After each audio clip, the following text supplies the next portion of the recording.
Save Your Books video. This is one of the live series that I've been doing on book restoration, and this one is about Emily of New Moon. Oh, and that light's a little bright. I'm just gonna turn that light down a little bit. Sorry about that. Hold on.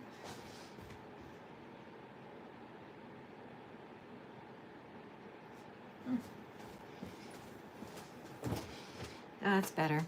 Gosh, that was a little, somehow I had that on the wrong setting.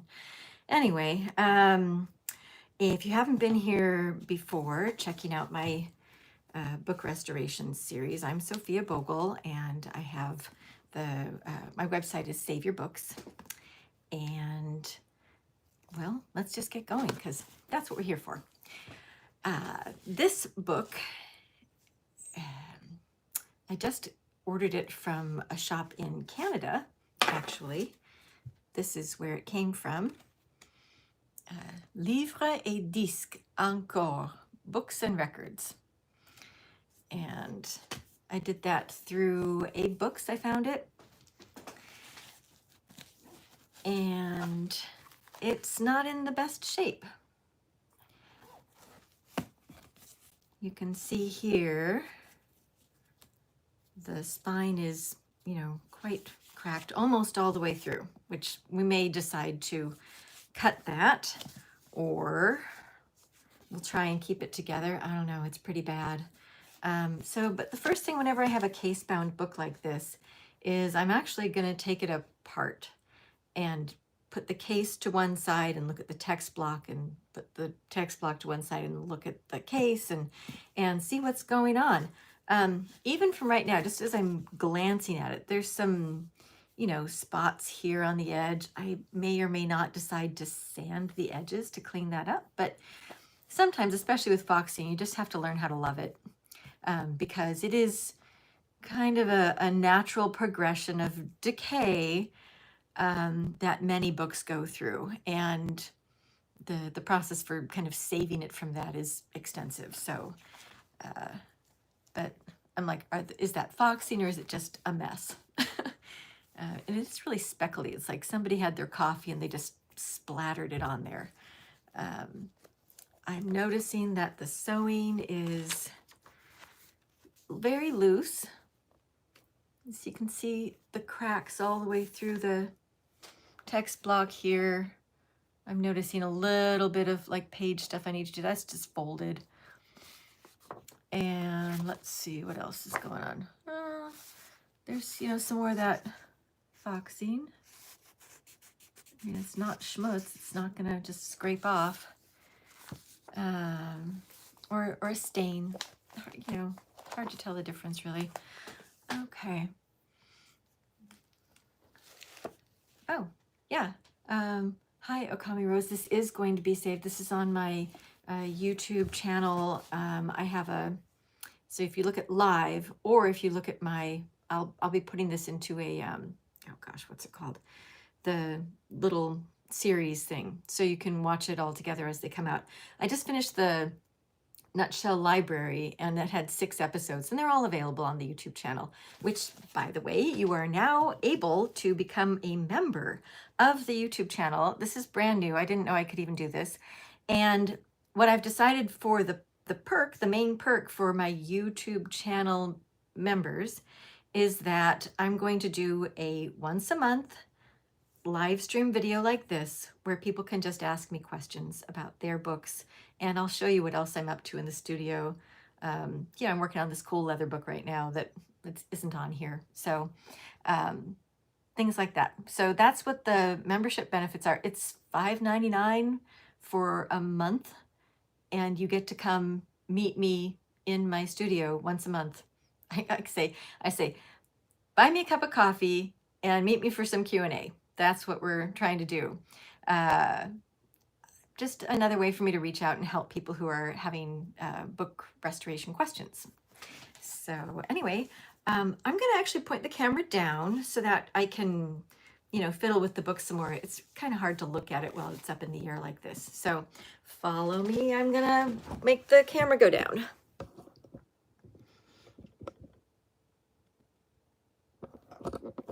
All right, that ought to do it. All right. Oh, and I'll turn it so you guys can see the beautiful cover. I love this cover. How many of you have, okay, I read Anne of Green Gables several times actually, but I have never read this book.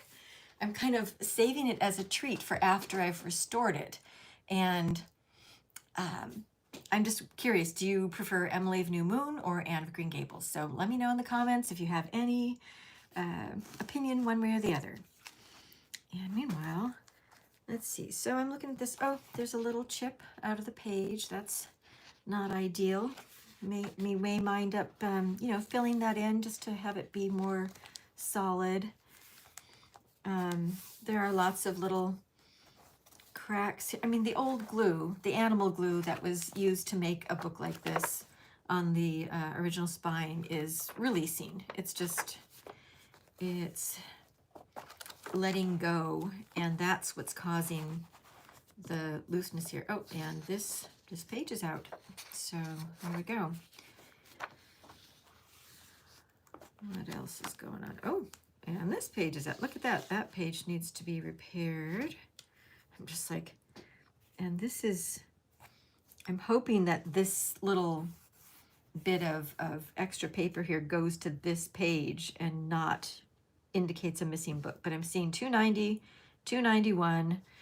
Goodness, I didn't think I was going to have to really fully collate this book, but I may have to do that and go through and make sure that every page is actually here. I won't torture you guys with that, but I will just kind of flip through here. Oh, there's some staining here. That's interesting. This kind of staining, this may make me wind up washing these pages. I'm tempted. It's not always worth it, but that actually looks like a stain that I might be able to remove a bunch of, if not all of it. So yeah, I think I'm going to wind up washing some pages. So stay tuned for that. That'll be coming up eventually. The end papers are really plain, which makes it easy to just do a new hinge with, you know, Japanese tissue, which I will tone ahead of time to try and match this, you know, aged paper. I mean, the aging is, it's indicating, you know, an acidic quality to it, which is not great. This is interesting. Do you see this? That part is darker. This part is darker. And like, I'm thinking something was kept in the book, not that bookmark, but something was kept in the book right along here, and that it had a lower, wait, I was going to say lower pH. Which one's high? Is it higher pH is more alkaline? No, I can't remember. Anyway, whatever it was, this was more alkaline, and it, you know, prevented that. Makes me think about putting another sheet of something that's alkaline in there to help prevent that paper from getting worse. This is lovely. It's the original inscription from 1923.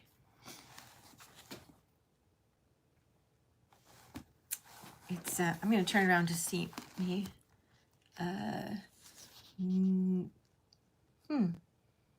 Trying to read it. Norman and Pat, wishing you a Merry Christmas. Oh, I can't figure out what the name is. It's M-E-L... Melissa. It's Melissa. I'm pretty good at reading handwriting. You guys can try your hand at that. That's fun.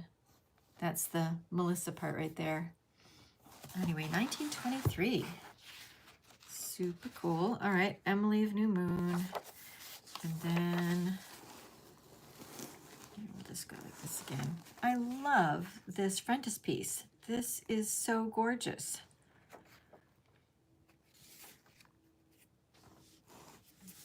And here we go. Copyright Canada, 1923. I don't know enough about this book to say for sure this is a first edition. It's probably a first edition thus, at least. If anybody has any information about that, let me know.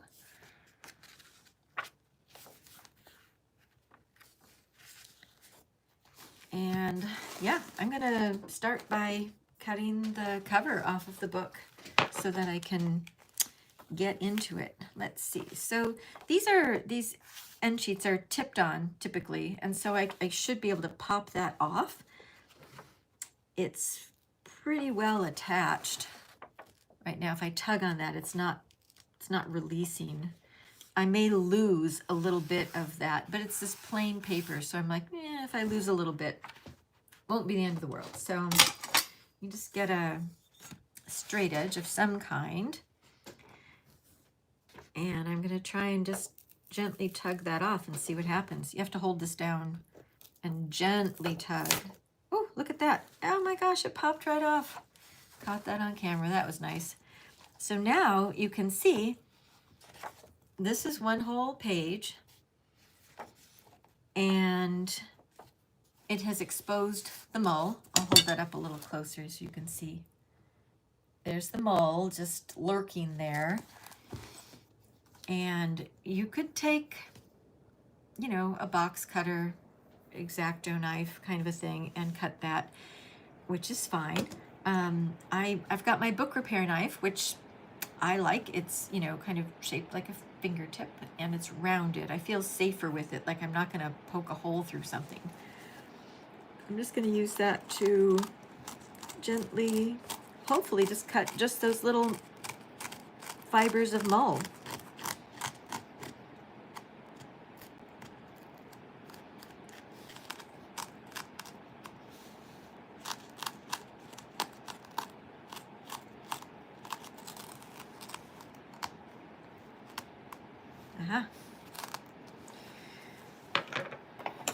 Those are just kind of trailing. There we go. That is now undone. And now we can see, look at that old animal glue. This, it's this brown, well, there's the paper. So in any case-bound book, you have the text block and I call this the text spine, and you have the cover and the cover spine. And that way you don't get confused, because a lot of people, when they're repairing books like this, they glue these two things together, and they were never meant to be glued together. So just, it's kind of my pet peeve, people doing that. So don't do that. And if you did, don't worry, just don't do it again. And here we go. So this is, it had one paper liner. And then this, you know, animal glue is just, it's releasing from the paper. See, I can just peel that right off. You have to be careful when you're undoing stuff like this, that you don't, if you want to keep the sewing, that you're not pulling the glue attached to the sewing. So you have to be aware. It's like, where is the sewing? Here's some sewing right here. If I was pulling that and it's like, oh, are there threads stuck in there? You have to be really careful and not pull the threads up. I'm just getting started. I'm just like, what's going on? It's kind of satisfying to just clean off this old glue, gotta say. Anyway, because it's actually kind of nice when the old animal glue is just releasing like this. It leaves the paper really clean. And sometimes you can just pick it all apart by hand, instead of, typically what we would do is use the paste, a poultice of paste, and then scrape it off. That's fine, but you're actually scraping. And if you can avoid scraping at this, it'll keep this, you know, maybe stronger, but it's not always possible. On this book, I think it is. So now I'm gonna get the other side. Oh, look at that, it's really coming apart. All right, so here's the other side. Oh, and just for a second there, glance at the spine. You can see that the title is still there. I imagine that it was not originally this dull kind of greenish color. I imagine it might have been gold when it was first made. I'm going to have to decide what to do about that, but frequently, and this is kind of a cool thing, you can actually do a tiny bit of like color wash around it and it brightens up the title. It's a tricky thing though, not for beginners. So we'll see what we wind up doing when we get there. Meanwhile, here we are back at the rear of the book, and I've got this. Yeah, I'm going to do the same thing that I did to the front, popping off the flyleaf. Let's see if I can make the angle a little better. Just holding this down and really gently tugging. I mean, I'm just barely pulling. I'm giving it a chance to let go. I'm saying, hey, do you want to let go? It's like, yeah, I'll let go. And there you can see we've exposed the mull here as well. And you can see that the mull, the mesh, crash, tarlatan, super. Oh, I learned another one the other day. This is kind of a fun thing. If you know more names for mull, let me know, because I think it's fun to know all the names. I could have cut right through there, obviously, and I still can, but I wanted to make sure I had the end paper pulled off. So yeah, let's just separate that a little bit, get in there.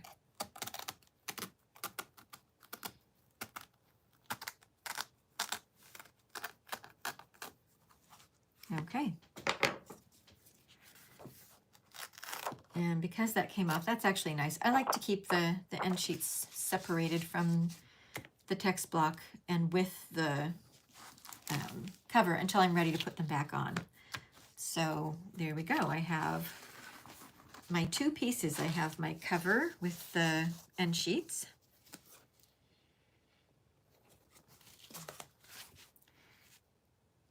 And then I've got the text block. And whenever you're working on a text block, you want to be aware of the shoulders. That's this part of the book where it sticks up. So you just want to be aware of it, and you don't want to like set it down like this and just let it flatten out.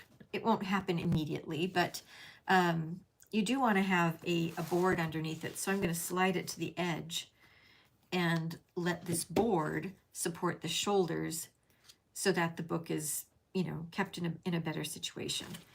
And now,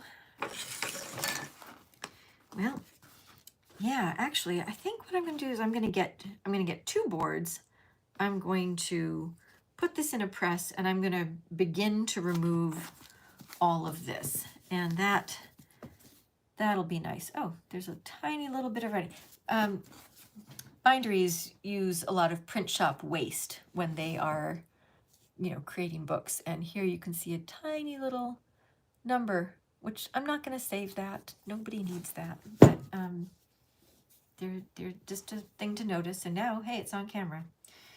So I'm kind of unfolding some pages. I'm getting the text block ready to be in a press. And so that just means trying to get things tucked in. I'm noticing this page is sticking up a little bit. That's just that problematic page. That's not too bad. I'll just squish that in there a little bit. All right, I have to go get some boards. Where have I got those?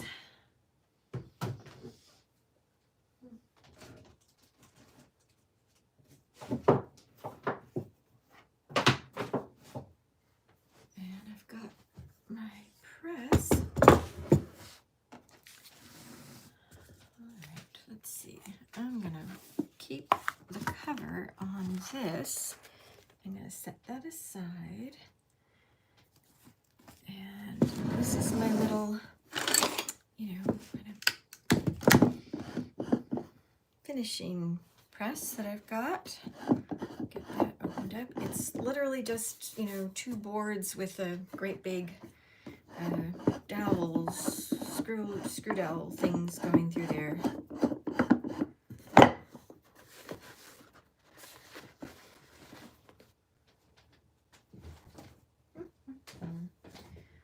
All right, looking for my boards.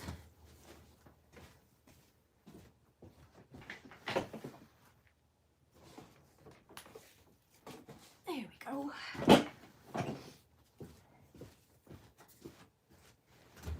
Okay. When you are, doing book restoration and you need pressing boards, one thing you can do is take books that you were gonna throw away anyway because the text block is ruined. And you can take them and take the boards off and clean up the board edges with a little bit of sandpaper and then put some packing tape on there, and then you've got pressing boards. So that's what I've done here. And the packing tape will keep any color from the paper from getting onto the edge of the book, because this edge might get wet if I were doing the paste poultice. But I'm not doing a paste poultice, at least not at first. So anyway, I'm not worried about it because I did the tape. But I mean, really, if you're gonna make pressing boards, think about maybe having them have white end sheets. Just a thought. Whenever I put pressing boards onto a book, I always jog it to the head. So that way I always know that the head of the book is to the left. Because then I just put it in the press with the head to the left. So you jog it to the head, then you know which side is the head, and then you put it in the press, always with the head. And I'm doing it to the left, but you could do it to the right if you preferred, but I like it to the left.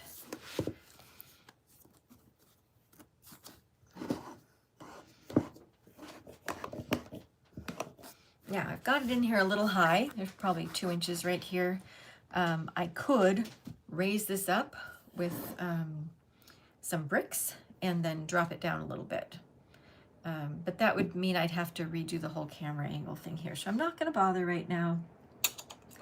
And because this is kind of good enough. Besides, if I were doing the paste, I would definitely want it to be a little lower because I want there to be some pressure here so that the moisture from the paste doesn't get in at the shoulders.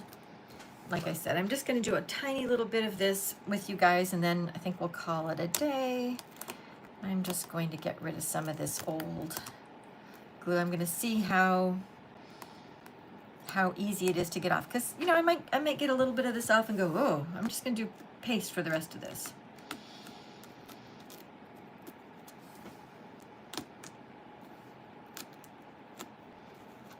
I'm just kind of flicking at the old glue with my book repair knife and trying to see what'll come off easily.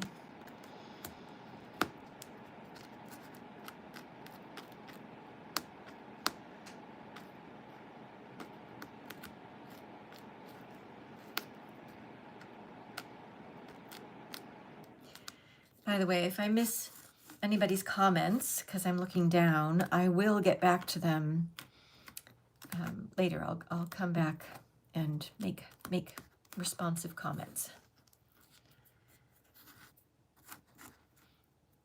I guess the comments just don't stay up forever when they're in the queue there.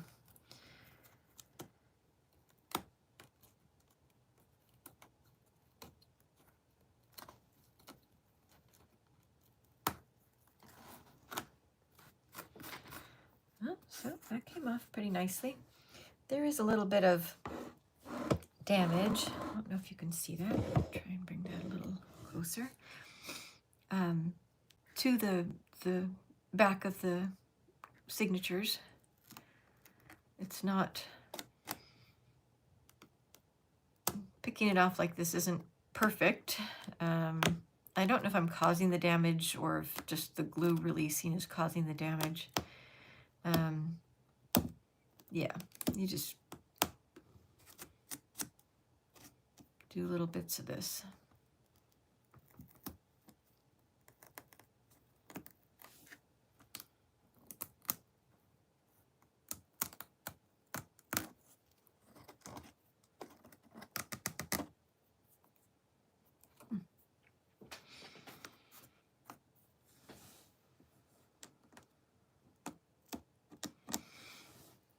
Okay, well, I think we'll call it a day there, and I'm gonna come back up.